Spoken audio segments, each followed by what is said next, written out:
সেটা হয়তো তার সেখানে তার যে নার্ভ এন্ডিং, আমাদের তো প্রত্যেকটা মাসলে প্রত্যেকটা ফিঙ্গারে সেটা হয়তো কোনো একটা নার্ভকে ইনজুর করেছে। হ্যাঁ, তো যখন সেই কাজটা যখন করতে যাচ্ছে আমরা দেখলাম যে সে সুস্থ, কিন্তু কাজটা যখন করতে যাচ্ছে ওই দিকে মুভমেন্ট যখন হচ্ছে তখন আস্তে আস্তে তার ব্যথা পাচ্ছে, তার আঙুলটা ফুলে যাচ্ছে।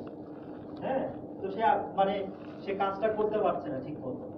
যদি অ্যাসেসমেন্টটা যদি এটা না হয়, আমরা যদি এটা না দেখি, তখন দেখা যাবে সে আপনার হচ্ছে টার্গেট মিট করতে পারছে না।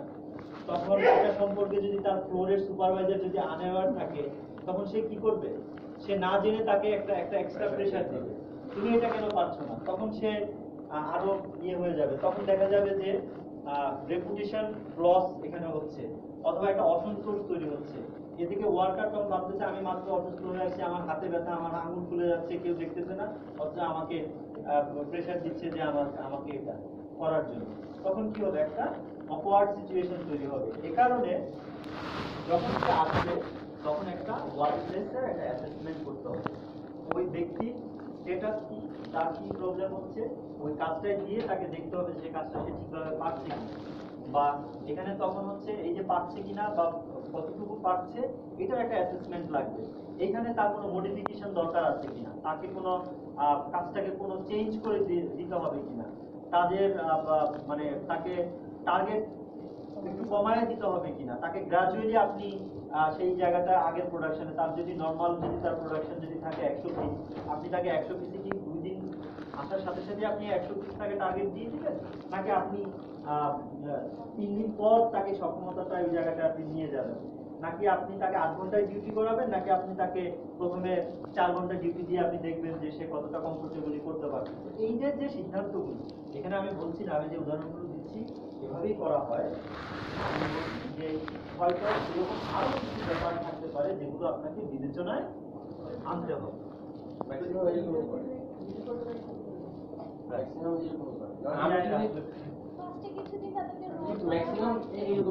আমি আমার নিজের অভিজ্ঞতা যদি বলি, কিছুদিন আগে আমার ডেঙ্গু ফিভার হয়েছিল।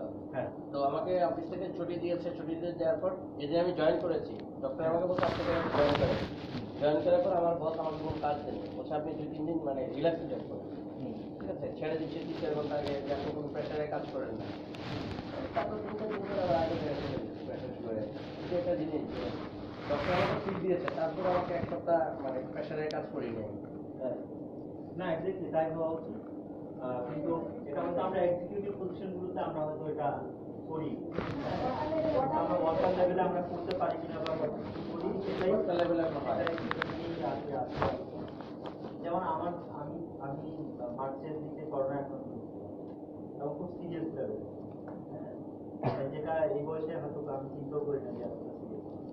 এবং আমার মেমোরি লস, মানে আপনি জানেন কিনা যারা করোনা আক্রান্ত হয়েছেন, আমার কিন্তু ফ্রিকুয়েন্ট তখন মেমোরি লস, মানে আমি মানে নাম ভুলে যেতাম খুব কাছের মানুষের, তারপর হচ্ছে কোন কাজ করছি সকালবেলা এটাও ভুলে যেতাম, মনে করতে খুব কষ্ট হতো, এরকম সমস্যা হচ্ছিল আমার। তো এটা নিয়ে আমি খুব টেনশনে ছিলাম।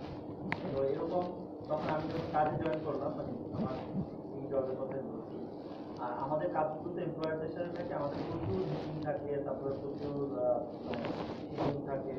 তো আমি বেশ কিছু শিডিউল এরকম মিস করতেছিলাম, অথবা আমার যে ডেলিভারিটা দেওয়ার কথা, যে ইমেলটা আমাকে সেন্ড করার কথা, আমি সেটা করছিলাম না, কারণ আমি ভুলে যাচ্ছিলাম তখন।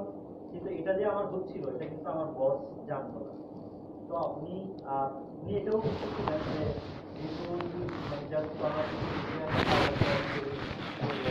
বা ভালো লাগে, কিন্তু আমার যে এই সমস্যাটা হচ্ছে কেউ জানে না, ইভেন আমিও বুঝতে পারছিলাম না, আমি এটা পরে দেখতে পারি। তো পরে আমি অনেকের সাথে আলোচনা করলাম, আমি তাদের করোনা যে আপনাদের কি কাজ আমি দেখলাম যে এরকম পরিস্থিতিতে অনেকেই বলবো যে হ্যাঁ এরকম হচ্ছে, এরকম হয়। তখন আমি ধরে নিলাম যে তাহলে না, আমার এটা আসলে করোনারই একটা ইস্যু। তো পরে আমাকে জানতে চাওয়া হলো, সফটলি জানতে চাওয়া হলো যে এই কাজটা তোমার করার কথা ছিল, বা এটা তুমি এটা করো নাই কেন, বা এটা করতে পারো নাই কেন, তুমি ওই সময় টিমের কাউকে তুমি অ্যাসাইন করে দিতা যে তুমি পারবে না, বা আগে তুমি জানিয়ে দিতা। তখন আমি বললাম যে আমার মনে রাখতে পারছি। তখন আমার বস এই জিনিসটা তখন বোঝার চেষ্টা করলেন, এবং উনিও নিজে একটু স্টাডি করলেন যে করোনা পোস্ট কোভিড পিরিয়ডে কি ধরনের সিমটম দেখা যায়। তো উনি ওখানে দেখলেন যে শর্ট টার্ম মেমোরি লস হওয়া, ভুলে যাওয়া, এটা একটা কমন কজ হিসেবে। তখন উনি আমার এই ব্যাপারটাকে কনসিডার করলেন এবং আমিও বুঝতে পারলাম। তখন আমি ডায়েরি মেনটেন করা শুরু করলাম, কারণ আমি যদি লিখিত ডায়েরি তখন যদি আমি মেনটেন না করছিলাম, তখন আমার এই ভুলগুলো খুব ফ্রিকুয়েন্টলি হচ্ছিল। যখন আমি ডায়েরি মেনটেন করা শুরু করলাম, তখন আমি ডায়েরি দেখে দেখে আমি আমার কেসগুলো সলভ করে ফেললাম। তো 3 মাস বোধহয়, 3-4 মাস বোধহয় আমার এরকম প্রবলেমটা ছিল। এরপর আমার মনে হয় এখন আর নাই। এখনো ভুল হয়, তবে আগের মতো হয় না। এই হচ্ছে অবস্থা। তো যেটা বলছিলাম যে আপনার এই যে খুব সূক্ষ্ম যে ব্যাপারগুলো, এগুলো অনেক সময় আমরা আমাদের নলেজে গ্যাপ থাকে এবং আমরা অনেক সময় ওয়ার্কারের নিজেরাও কিন্তু এটা বুঝতে পারি। কারণ আমি যদি আমাকে ওয়ার্কার পজিশন দিয়ে যে চিন্তা করি, সেই আমার সমস্যাটা আমার বস যতটা স্মার্টলি বুঝতে পারছে না, বা আমি যতটা স্মার্টলি আমার সমস্যাটাকে আইডেন্টিফাই করতে পারলাম, তাদের লেভেলে তো সেটা না হওয়ার সম্ভাবনা অনেক বেশি। তখন যেটা হয়, তখন এই সমস্যাগুলো অনেক প্রকট আকার ধারণ করে। তো এই কারণে আমরা বলছি যে ওয়ার্কপ্লেস অ্যাসেসমেন্টটা ভেরি ইম্পর্টেন্ট। যখন একজন কর্মী বা একজন ওয়ার্কার যখন তার ইনজুরির পর বা ওই যে একটা সার্টেন টাইম পর সে যখন কাজে আসে। তো এইভাবে দেখেন যে ওয়ার্কপ্লেস অ্যাসেসমেন্ট হওয়ার পর তখন একটা আরটিডব্লিউ প্ল্যান তারপর কিন্তু আমাদেরকে তৈরি করতে হবে। ওয়ার্ক প্ল্যান ওই ব্যক্তির জন্য একটা প্ল্যান তার সাথে আলোচনা করে করতে হবে, কমিউনিকেট উইথ রিলেভেন্ট ডিপার্টমেন্ট। এবং পাশাপাশি ওই যে প্ল্যানটা আমি দাঁড় করালাম তার জন্য এই কাজ, এখন যদি তার জন্য আপনি ওয়ার্কপ্লেসের একটা চেঞ্জ করেন, সাপোজ সে ব্যাক পেইনে ভুগতেছিল, আপনি তার জন্য বসার সিটিং পজিশনটাকে আপনি করে দিলেন, একটু চেঞ্জ করে দিলেন। সে হয়তো আয়রনিং করতো, দাঁড়ায় করতো, সে ক্লান্ত হয়ে যাচ্ছিল, পায়ে করতে পারছে না, আপনি হয়তো তার সিটিং অ্যারেঞ্জ করে দিলেন। এখন সে এটা যদি আপনি যদি তার ফ্লোর ম্যানেজারকে যদি ইনফর্ম না করেন, সে এসে যদি দেখে সে বসে বসে কাজ করছে, এসেই তো সে বলে তুমি বসে কাজ করতেছো কেন, ধমক দিয়ে ফেলবে। তাহলে এই যে কমিউনিকেশন গুলো সংশ্লিষ্ট ডিপার্টমেন্টে আপনি কি প্ল্যান করলেন, তার জন্য সংশ্লিষ্ট যে ডিপার্টমেন্ট গুলো আছে সেগুলোর সাথে মার্চ করতে হবে। আপনি তার ডিউটি আওয়ার চেঞ্জ করে দিলেন, আপনি অথবা তাকে 8 ঘন্টার পরিবর্তে 6 ঘন্টা ডিউটি দিলেন, তো 2 ঘন্টা আগে সে চলে গেল, তাহলে এটা তো এইচআর কে বা ডিপার্টমেন্টকে ইনফর্ম থাকতে হবে, নাহলে তো এটা নিয়েও ঝামেলা হতে পারে। তো ওইটাই এখানে আমরা বলছি যে কমিউনিকেট উইথ রিলেভেন্ট ডিপার্টমেন্ট। অথবা সেটা যেটা সিরিয়াস একটা ইনজুরির কথা ভাই এখানে বলতেছিলেন, যে কারো যদি কমপ্লিট কাট হয় বা কমপ্লিট যদি ফ্র্যাকচার হয়, তখন সেই ক্ষেত্রে তার কোনো কন্ট্রা ইন্ডিকেশন আছে কিনা, হ্যাঁ, মানে কাজ পরবর্তী সময়ে কি কি প্রসিডিউর তাকে মেনটেন করতে হবে, সেগুলো সেইখানকার যিনি ডাক্তার আছেন বা সেখানকার যিনি প্রফেশনাল আছেন তার সাথে কথা বলে জেনে নিতে হবে যে তার জন্য ওয়ার্কপ্লেসে আমার কি ধরনের স্টেপটা নিতে হবে। কারণ তার এটা খুলে যেতে পারে, আবার পেইন হতে পারে, ফার্দার কোনো ধরনের সিচুয়েশনটা আরো খারাপের দিকে যেতে পারে। তো সেটা যাতে খারাপের দিকে না যায়, সেক্ষেত্রে আপনাকে কি ধরনের ব্যবস্থা নিতে হবে সেই প্ল্যানগুলো এখানে ঠিক করে ফেলতে হবে ওয়ার্ক প্ল্যানের মধ্যে।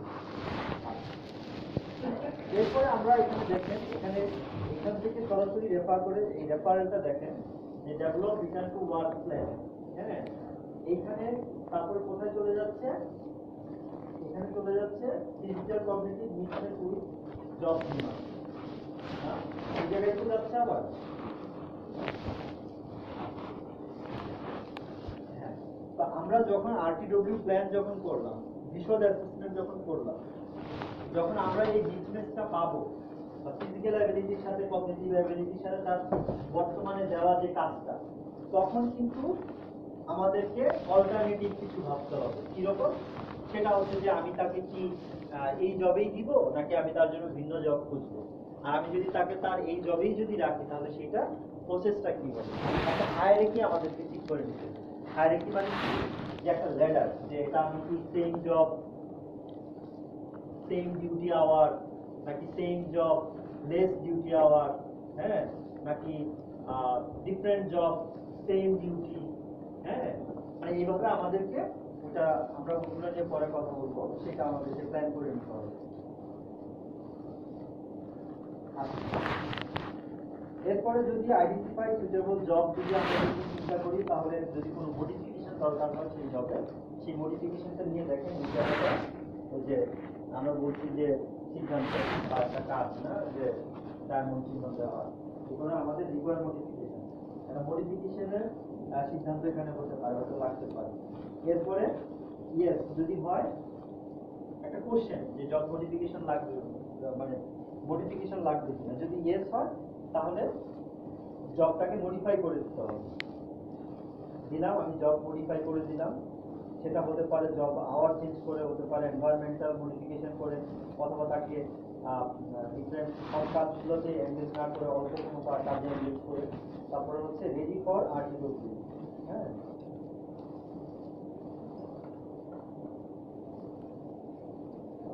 Ready for return to work আচ্ছা তো আমি জব মডিফাই করে দিলাম এখন সে কাজে বেরোর জন্য যদি থাকে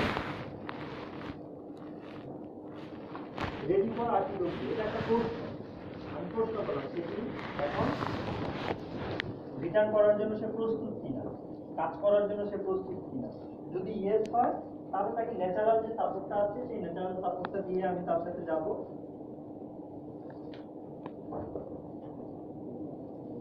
আচ্ছা তারপরে আরটিডব্লিউ কমপ্লিট মানে সে কাজে ফেরত আসলো